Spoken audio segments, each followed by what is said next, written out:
చంద్రబాబు నాయుడు గారు ఇచ్చినటువంటి వాగ్దానాలను నెరవేర్చాలనేటువంటి మనస్తత్వం లేకోకుండా ఏ విధంగా అయితే ఎవరైతే తన గురించి తన ప్రభుత్వానికి వ్యతిరేకంగా మాట్లాడతారో, ఎవరైతే విమర్శిస్తారో వారందరి మీద కేసులు పెట్టి వారిని ఇబ్బంది పెట్టాలనేటువంటి ప్రయత్నం చేస్తున్నటువంటి విషయం నేను మీకు ప్రత్యేకంగా చెప్పవలసిన అవసరం లేదు.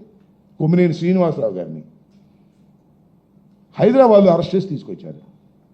ఏమైనా నేను సుప్రీంకోర్టు ఏం చెప్పింది నేను?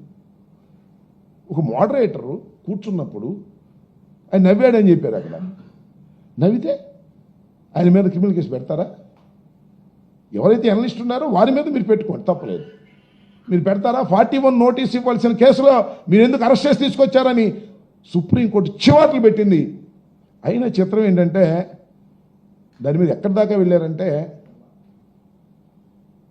కొమ్మినేని శ్రీనివాస్ గారి మీద కేసు పెట్టారు, ఏటూగా ఆయన పట్టుకొచ్చారు. ఇంకోటి చెప్తున్నా, చాలా విచిత్రమైంది. ఎంత దుర్మార్గం, ఎంత అన్యాయం, ఎంత అక్రమం, ఎంత దారుణం. SC ST అట్రాసిటీ యాక్ట్స్ పెడతారా?